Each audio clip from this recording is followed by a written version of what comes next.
What's up? Waiting on Sam. Hello.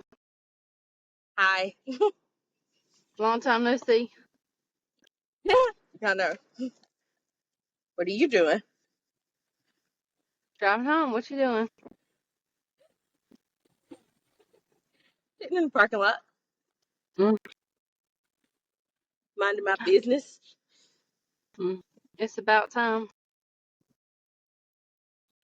Looking at this lady looking at me. Yeah. What y'all doing that? Don't worry. Like you said, I got my little pew pew. Gotta stay strapped. For sure. All right. So this is episode 5 of the group chat. Today we're just gonna talk about just an array of things. First topic is, people have different personality types. There's type A, type B, type C, type D. And as Sam says, there's a type E that I wasn't aware of. All right, so we kind of looked it up. Type A people are more competitive, ambitious, high achievers. Type B are the relaxed, easygoing, less competitive people. C, they're detail oriented, analytical, and perfectionist. And then the D people, reserved, anxious, and they're often pessimistic. So just from reading those 4 personality types, which one do you think you are? I think I'm E. Like I have a little bit of everything because there are times I'm very competitive, I'm very ambitious, and then there are times when I'm like, that don't matter, So I don't know. Like I said, it's a little bit of everything, I think, for me. I stay organized because I don't like to be like scattered. So I don't know. A lot of scattered people. Yeah. Like when you think about things, like I can make quick decisions, like, and I'm fine with that. Like I don't have to sit and think about it, and I can think pretty quickly. So I don't know. Like I said, I'm E. I'm everything. Well, hold on. Let me say this. You think quick about everything except what you want for lunch. That's true. That takes a little bit more of a thinking process. It does, because I eat the same thing at each restaurant. So if I go to Wendy's, I know exactly what I'm going to get. If I go to Cercheros, whatever I go to, I get the same thing every time I go to that place, and it's just a matter of deciding what I want. Yeah, that I can understand that. I think I'm a combination too, but more so a combination of A, B, and C. Like, I have you as definitely a an high A. achiever. What? You're type No A. way. You are. No, I'm not. You are. No, that's part of my personality. Why do you think I'm type A? You are. You like things done a certain way. Okay, but I'm also very relaxed, and most of the time I really don't care. As long as it's done a certain way, which takes you back to type A. And I'm very analytical, and that's type C. I guess, but Like, I gotta have the why behind something.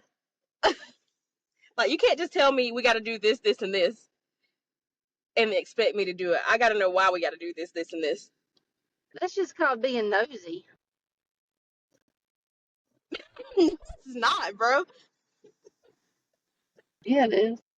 That's called I'm headstrong, I'm hard headed. Tell me why I gotta do this, and maybe I'll do it. I'll think about doing it. Yeah, I don't know. I hear I you. definitely think you're A. I guess we're gonna have to take a vote and let the people leave a comment and decide. Maybe so. I don't know. Me, for the most part, I just want stuff done. I don't really care how you do it, just as long as it's done. And I don't know, like I don't worry about the small things. Like the small things don't matter. At the end of the day, to me, it's the overall results and the safety of stuff. So all of the little things that go into that don't really matter. And if one fails, we all fail on the team. So I feel like it's a group effort, and everybody needs to perform at the highest level possible in nursing. Maybe that's why we get along so well, because see, I feel like I'm the opposite. I pay attention to the little details, and that's probably why I'm fucking crazy. I pay attention to Probably, the but little details because I feel like the little shit adds up and affects the bigger shit. yeah. I guess it can, but I also feel like you get so bogged down in little tiny things that you miss the big picture, and then you're not able to perform like you should be. So I definitely like, okay, just an example. Um, if they're like, okay, you can only wear t-shirts on certain days of the week. And to me, I Mm-hmm. don't give a fuck when you wear a t-shirt as long as you're on time and you come to work. I Yep, don't give a shit if you have a exactly. t-shirt on.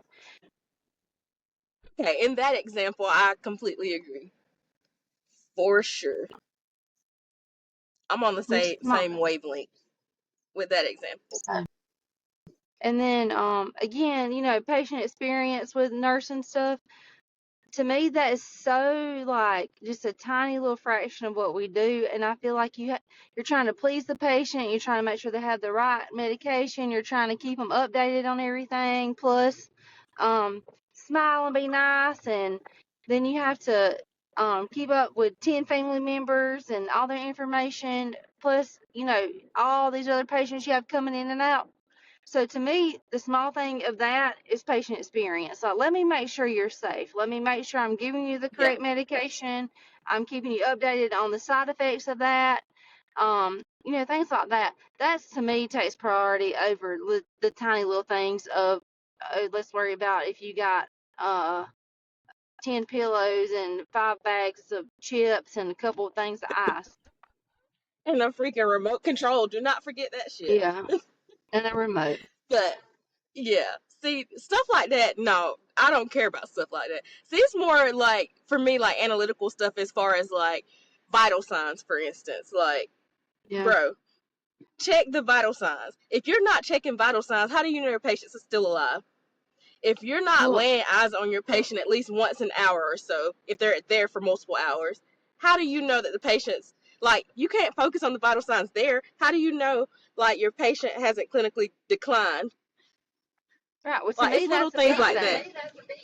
that. Okay, okay, gotcha. So, Okay, so basically we got assessing the of same. your patient. Yeah. Um, assessing your patient is a big thing to me. Like to me, that Yeah, matters over if yeah. they're comfortable. Like, are they Oh, safe? Is 100%. your patient's vital signs safe, or are they declining? Like, to me, that's the big thing because it's an assessment and it's part of the safety of the patient versus the comfort of the patient. I don't give a shit if they got their pillows and blankets and their fucking call light as long as they're alive and they're not about to crash and you don't know. Right. I agree with that. 100%. So um that, I guess that's like just my two in my cents. mind, like those, yeah, it makes sense. It is a bigger issue at hand, but in my mind, it's like you can do these little things to make sure that the bigger picture is like correct, I guess, Right. or So okay, or safe. when I did floor nursing, I always tried to do everything I could for that patient while I was in the room. So that would be like, okay, we're gonna get you settled. So they'd be like, I gotta pee, I gotta get a blanket, blah blah blah. And so I would say, first of all, tell me why you're here. Let's make sure you're safe to do all these things, and then we can handle all that. So, yes, I take care of the whole patient, but first of all, we're going to make sure you're safe because you're not about to stand up with me to go to the bathroom and you're here for syncope and you hit the floor. So, let me check your All vital the signs. Yeah, yeah, exactly. So, let me check your vital signs. I'll get you to the bathroom, then I'll get you your blanket, I'll hand you the remote, and we'll get everything done while I'm in here because I'm not walking back and forth in no room. Like, that ain't happening. I'm not going in there 50 times back and forth to do things. And these new nurses, I don't understand that. They would literally go Yeah, in and out of a room 100 times, and I'm like, you wearing yourself out. you are.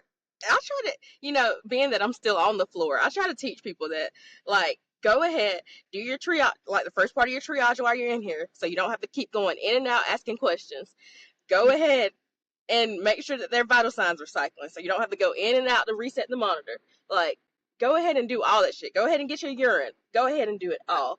Because if No, not, you're going to be in this room 20 times. right.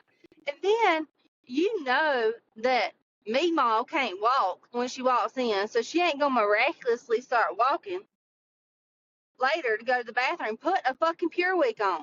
It ain't that damn hard. Put it on. Because if not, you're gonna be in and Baby, out changing them. don't even wait on the Pure Wig. Go ahead. My thing is, that's another thing that bothers me. Like, why do people just not go ahead and get urines? Why would you wait 2 hours into their stay to say, well, they haven't peed yet, I guess we're not going to get urine? No. Go Yeah, ahead, ask them if they can pee. If they tell you no, offer them a catheter. You can't force people yeah, to get cath. I know that. But you can offer it.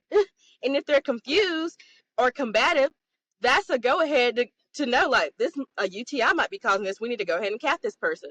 Like, just go ahead yeah. and get a catheter and then put a Puric on them, so you don't have to keep running in and out. I don't understand the mindset. Yeah, there's so many tools that nurses have now to make life so much easier. Just use them. It takes you 2 minutes to hook up a Pure Week and put it on Yep. versus 10, 15 minutes to change somebody. Just put the damn Pure Week on. Why are we going in and out of the room? Like, I don't know. It's just a Yep. time thing to me. Like, I feel like even when I charged not too long ago, I feel like some of these new nurses, they would take forever in there. I'm like, what are you doing? Like, it it would literally take me 10 minutes to get the patient settled and move on to the next one. That's line, lab, EKG, triage, everything. 10 minutes, and I don't do it every day. So these people that do that every single day, Yeah. why the hell is it taking you 30 minutes? And a lot of people wonder why they go home so drained. That's part Yeah, of the reason why. Because you're in and out of rooms a million times because you're not, what's the word I'm looking for? Clustering your care.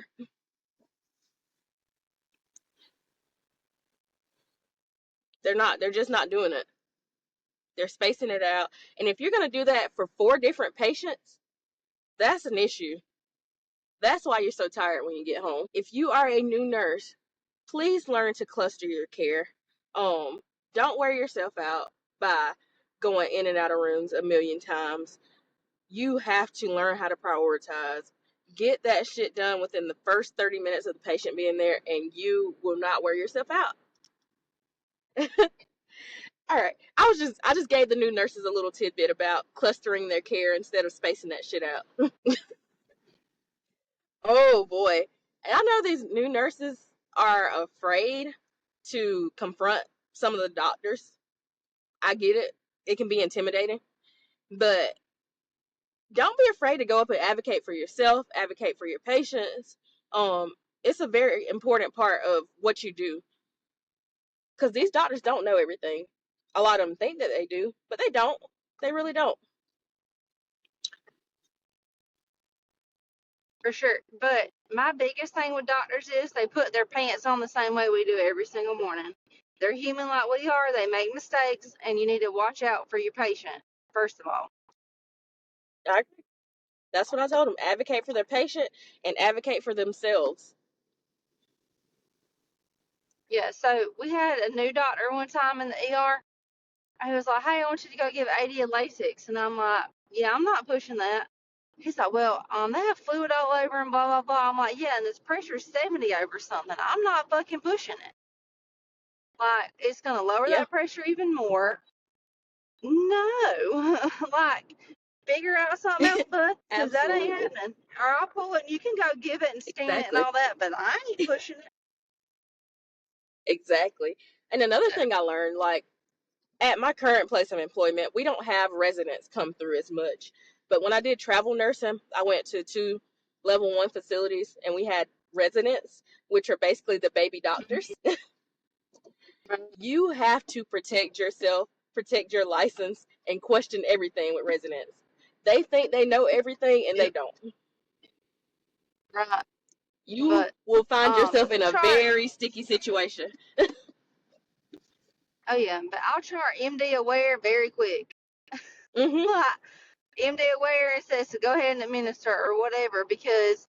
But even then, I feel like there's certain things. Like for instance, we had another patient that was a stroke patient came in, did the head CT. Neurologist is like, give T and K, and I'm like, nope, that read ain't back yet. You didn't see it. I'm not pushing it. And they're like, no, give it, give it, give it. I'm like, I'm not giving it. I will not. The patient had a Yeah. brain bleed. Had I See. pushed that shit, it'd been my ass in court. Yep. And because I mean, there's only a certain amount of thing you can, certain amounts of protection for you when you know better. Like common sense is you cannot push that without knowing that that patient has a bleed or not.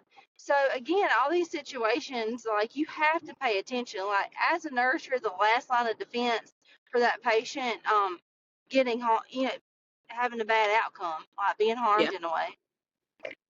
100%. Um,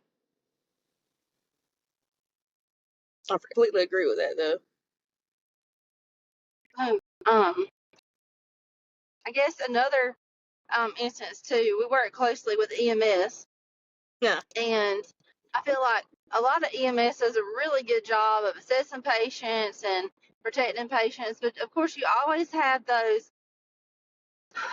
just like nursing, doctors, everything else, you have people that should not be doing that at all. Like they Yeah. shouldn't even be allowed to be on a truck to give medicine to patients, or whatever. So I think that goes in line too with a lot of it, but there's a lot of really good EMS people out there that I feel like do a great job, but some not so much. Completely agree with that.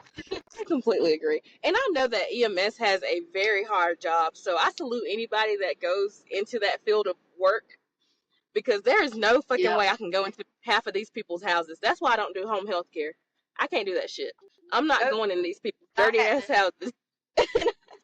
But first of all, like I really want to salute most of our local EMS that services our Yeah. facility because they do Yeah. take really good care of a lot of the people in the community, and you can tell that a lot of them actually care because a lot of them are Right. from this community and they know a lot of the people in the community. So I do salute them for everything that they do.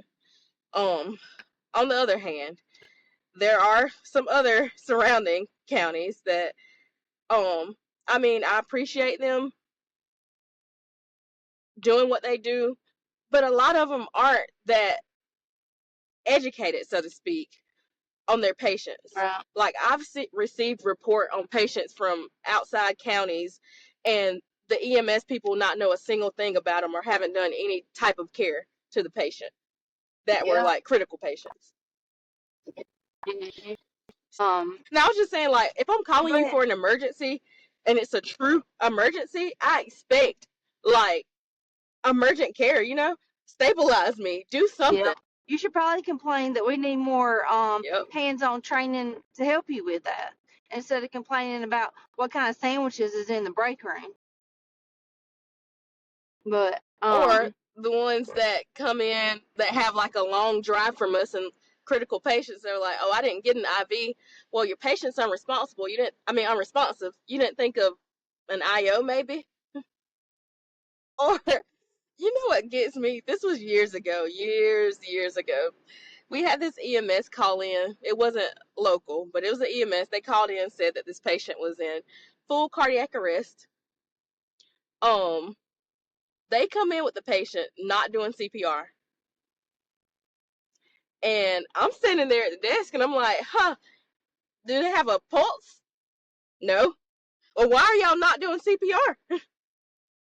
yeah, CPR don't stop when you roll through the door. You continue that shit. yeah. No, my favorite is when they pull in. Again, this is one of my charge days. Pull in. Oh, patient's just short of breath. Blah blah blah. No, patient ain't short of breath. Patient has no breath. And so I start doing CPR, calling for people. to come down and bag, and EMS is standing over there like, oh, you need something else. I'm like, get the fuck out my face. Like, what you mean do I need something else? Yeah, you need to go back to school. That's what I need. Go back to fucking school. Damn. Think about this man. You got all these stories in my head. When they brought in this person one time, and they were like, "Yeah, he's been really short of breath. Got this man on a non-rebreather. The bag ain't even inflated all the way because they ain't got it turned on the correct amount of liters for a non-rebreather." I look at the man. His fucking face is blue. I'm like, this motherfucker ain't even breathing, and you got this deflated non-rebreather on, and you probably just fucking suffocated him. I don't know. Like I said, I definitely think that there's a lot, to be desired, because I couldn't imagine practicing out in the field where it's just me. I don't have support and help and things like that with it. I have no Right, doctor to give me orders. I just have to rely on myself. But I also know that, like, right. it is just me. It's me. This patient's relying on me. This family's relying on me to make decisions. And if I can't handle that, I just want to put myself in those situations. So, and I do know EMS is, 100%. struggling with personnel. Like, they're short. They don't have a bunch of people. We're short on paramedics everywhere and things like that. So at times, agencies just get what they can, but help them out. Like, I feel like our hospital does a great job of sending us places to get trained, checked off, education, and the EMS partner should do the same. You should, even if you're small, you should be checking these people off. You should be giving them competencies. You should be making sure they're ready to hit the field. There's no excuse that these people can't assess a patient. No excuse. That's basic fucking knowledge. Oh, you, girl, you hit the nail on the fucking head. Cause I can't for the life of me, and I honestly feel so bad for people in like other communities who don't have those Yeah. resources or can't depend on their EMS because I mean it's scary. Yep. It is. It's real scary, especially people with like young kids or like you just it's scary. Yep. It is. Another pet peeve of mine is like I understand that emergency rooms, hospitals have like this whole MTALA thing that we have to follow. We can't turn anyone away and all this other good stuff. But Right. I can't understand like some of these other counties that are closer. I don't Yeah. understand why some EMSs that only have 1 to 2 trucks in their county drive all the way to us when there was a closer facility that could Right. like help with the same things. Like I understand some hospitals don't have the resources that the patient may need. That's understandable. But if that hospital does have that resource, why, by patient request, do you bring them to us? I don't know. Yeah. So my thing is, some of them's favorite thing to say is, "Oh, the patient requested," and then you go in there and talk to the patient, and they're like, "Hell, I didn't even know this place had a hospital. I just said I was sick." And so it's like, yeah, you're lying. You're lying. They have not requested to come here. Mm-hmm. They just wanted the That snacks out of our break room because it's better than theirs, probably. it's gotta be. But then they want to get mad, like especially when I'm charging and I don't have a room to put them in, and now you got to hold the wall. I'm sorry. Yeah. I don't know what else you expect me to do. Right. Well, so when I worked at a nursing home before I worked at the hospital, that EMS like would refuse to take them to any other hospital. They'd be like, "No, we have to take them to the closest ER." So when I Mm-hmm. started working at the hospital, I just thought that's how it was everywhere. Like, I thought every EMS did that and would direct the patients to the nearest facility, but that's not the case at all. Because they'll come from 3 counties over, past 2 hospitals on the way here just to come to us. And I'm like, uh, I mean, you didn't see them other 2 hospitals? Like, come on. Dang it, they have a Caution tape, the doors closed, lights off at the other two hospitals. Yeah. Patient request. No, patient ain't even conscious and alert. You just passed 2 hospitals, bud. No, patient didn't even know where this place was. No, Yeah, exactly. I don't know. It makes zero sense to me. But I do have like, there are a few EMS people that I absolutely love. They are amazing for sure. Yeah. I've even given some of them nicknames. All right. Well, let's hear it. What are they? All right, so there's this one EMS guy that comes in. He's always fucking happy, and I don't understand how he works in the field that he does and is always fucking smiling. I'm starting to think he's crazy. Shout out to you, buddy. Probably. I'll I'll call him Probably. Peachy.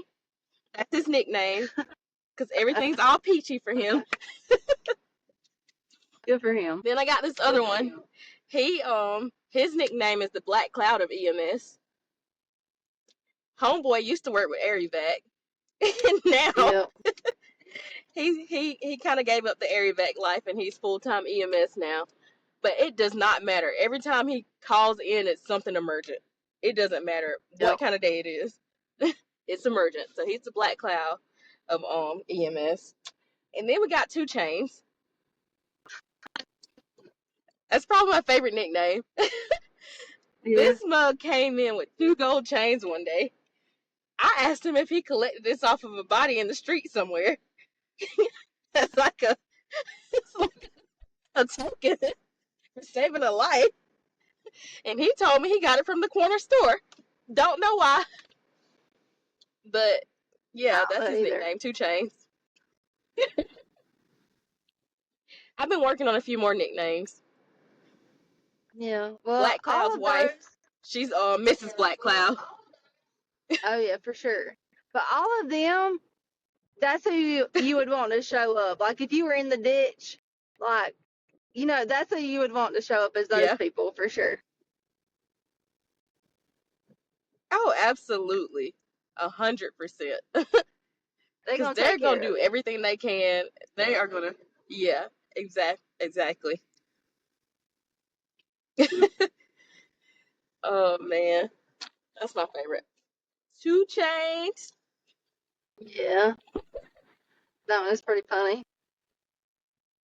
That was pretty funny. And It's a good what's nickname. even funnier though is that Joker is so white, and The he's got these whitest. gold chains. Yeah, he's got these gold chains on. Asked this fool. I said the next day I saw him, he didn't have the chains on. I was like, "Oh man, did I make you feel like self conscious about your chains?" And he said, "No, I was scared they were gonna turn my neck green."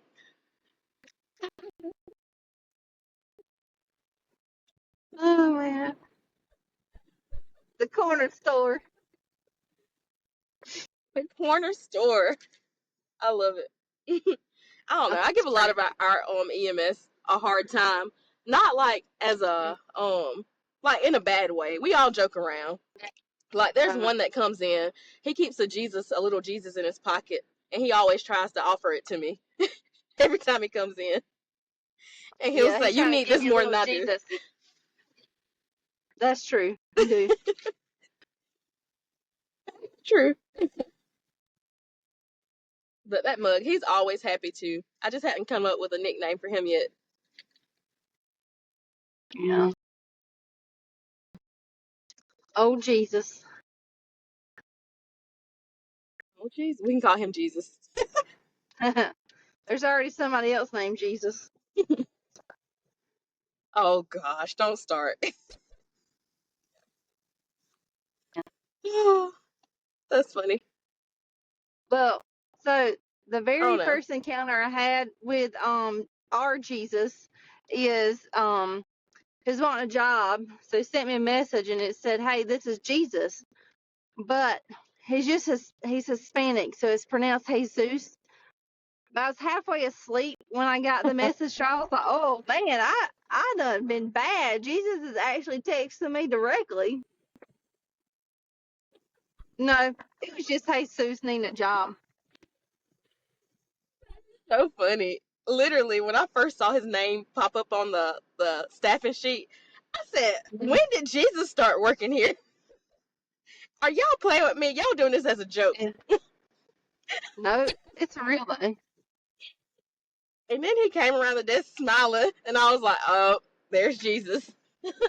Yeah, he's great. We like him a lot. He's great. I love Jesus, and I actually call him Jesus, and he does not take offense to that. Yeah. Well, it's spelled the same way. So, like I said, I didn't know when it came across my It phone is. like that, and I was like, it's either spam or I'm in really bad trouble.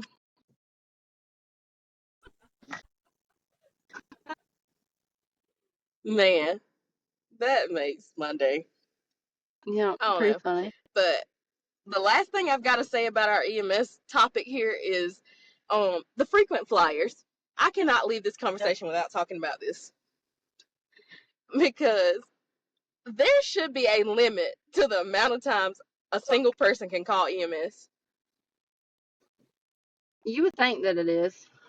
There would be. You would think there should not be a reason that a person has already called EMS 40 times in a month, and the month ain't even over. Yeah. But I also feel like to help decompress emergency departments, that EMS should be able to call the provider at the ER and say, "Hey, this is what I have. Are you good with me releasing them?" It's just a screening process Oh, yeah, or whatever. Um, I definitely think that should be 100%. implemented. The ERs are way too overran to keep dealing with these situations. Like, if it's not an emergency and, a Oh, patient can 100%. safely get somewhere else, then that's what they need to do. Yep. Because, again, they're using the resource that somebody else actually needs Yeah, for sure. They are. just to come here because they're lonely or hungry or hot. Yep. I know. It's definitely an abuse of resources and taken away from other people. I agree. Yeah. Yep. But that's all. I couldn't leave this conversation without talking about that. It was Yeah. eating me up. All right. Well, I'm home, so what else you got for the folks so we can go see my man? Oh, Big Daddy Man. I don't have anything else aside from only use the number 911 if you absolutely need it. That's number one. Number two, if you happen to see an EMS guy with two chains on, please call him two chains. Please. And number three, figure out your personality type. Yeah. Well, all I have to say is assess your patients, and if you don't know how to do something, learn how to do it because it can save a life. And that's really all we're in this for, is to take care of people. Mm-hmm. So learn how to do your skill. That's all I Yep, got. I'm with that. That's all you got. Uh, Well, all I the got. people have spoken. The people being me and Yeah. Sam. Yeah. You can listen, you can not listen. I don't really care. But you can't say we Yeah. didn't tell you. I know, right? And to me, like if you see me at the hospital working whatever, and you don't know how to do something, please pull me to the side. I promise I won't make fun of you at all if you ask me how to do something. But if you go to doing stuff and jeopardizing somebody's life and stuff, that's a whole different ball game. Just ask me what to do. Like, ask me something, For and I will sure. gladly show you without judgment. But please just take it seriously. Don't just do it and harm Yeah, somebody. yeah. So And I'm the exact same way. I don't mind teaching anybody. Ask me something. And if I don't know the answer, I'm gonna probably ask Sam. And if she don't know the answer, I'm yeah, probably gonna ask somebody else. yeah, Probably Rick. Sorry, Rick. yeah, But I yeah, always come to you. Yeah, I mean, somebody somewhere will know. We can figure out how to help you, but never just assume and jeopardize the patient's safety. That's my biggest thing. As a nurse, in the ER, just don't jeopardize the safety. Exactly. And I Yeah. also, I'm just going to add this last little tidbit. I also appreciate EMS that asks us questions as well, because Yeah. a lot of the times there's something that we're doing that they don't realize or understand why we're doing it. And I've had a lot of them ask me, so why did y'all do this way, for their own Right. understanding and knowledge. And I really do appreciate that. Yeah, and I respect the hell out of those people that will ask the questions, that will try to get better, things like that. I definitely appreciate that. 100%. Well, all right, guys, we're going to leave y'all with that. Thank you for listening, and shout out to our EMS crews. Yep. Great job, guys. See ya. All right, bitch. Go see your man. All right. Bye. Bye.